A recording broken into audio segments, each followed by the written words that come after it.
नीतीश कुमार ने किया है राष्ट्रगान का अपमान, इस्तीफा देना चाहिए, उनके खिलाफ देशद्रोह का मुकदमा दर्ज होना चाहिए। आरजेडी के तमाम सांसद ये मांग कर रहे हैं। अभय कुमार सिंह हमारे साथ में। अभय जी, नीतीश कुमार का इंटेंशन नहीं था ऐसा, पप्पू यादव कह रहे हैं, क्यों इस पर राजनीति हो रही है?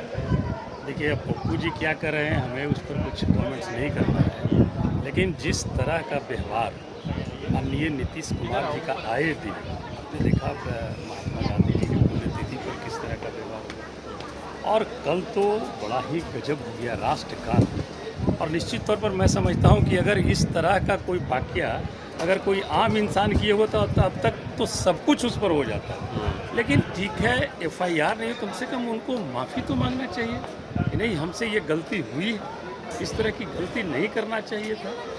ये कम से कम अभी तक उन माफ़ी तक के नहीं मांगना, खेद तक के नहीं प्रकट किया, तो ये किस तरह का बात वो कर रही है। और ये पूरी देश दुनिया देख रही है कि किस तरह का व्यवहार उन्होंने किया। तो मैं तो यही कहूँगा कि अगर स्वास्थ्य उनका खराब है, उनको सबसे पहले बढ़िया से इलाज कराना चाहिए। इलाज कराएं बढ़िया से, उसके बाद फिर संभालने के लिए बिहार है, फिर बिहार को आकर के संभालें।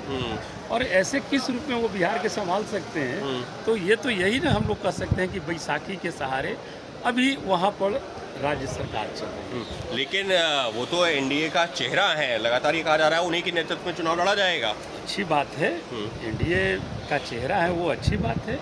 और ये मैं तो बिहार के लिए ये गौरव की बात है कि जिनकी मानसिक स्थिति इस तरह से हो और वो अभी भी बिहार के चेहरा हैं, तो ये ताज्जुब वाली बात हो सकती है। हमारे माननीय नेता तेजस्वी बाबू कह रहे हैं कि एक ही बीज को अगर बार बार रोपोगे तो वो उस बीज की स्थिति क्या होगी, गुणवत्ता उसकी ख़त्म हो जाती है। तो 20 साल हो गए, नया बीज, नई उमंग है, नई सोच है, नया विकास का नई किरण है, रोशनी है, सब कुछ है। आपने देखा तो नीतीश जी को क्या करना चाहिए फिर? नीतीश जी को अगर मैं तो एकदम, चूँकि मैं भी नीतीश जी के साथ काम करने का मुझे भी अवसर प्राप्त हुआ है, ये कोई बड़ी छोटी बात नहीं है, लेकिन हमारा यही सलाह होगा कि अब उन्हें राजनीति से संन्यास लेना चाहिए, उन्हें आराम करना चाहिए। जिस तरह की स्थिति है, जिस तरह की स्थिति है, उनको राजनीति से संन्यास करना चाहिए, आराम करना चाहिए और नए लोगों को मौका देना चाहिए। और जिस तरीके से वो बार बार अपमान कर रहे हैं, तो निश्चित तौर पर ये उनकी मानसिक स्थिति को दिखाता है, कहना है आरजेडी सांसद अभय कुमार सिंह का। Ankit Gupta, ABP news, Delhi. For exclusive and insightful videos, subscribe to our new channel, ABP Live Premium.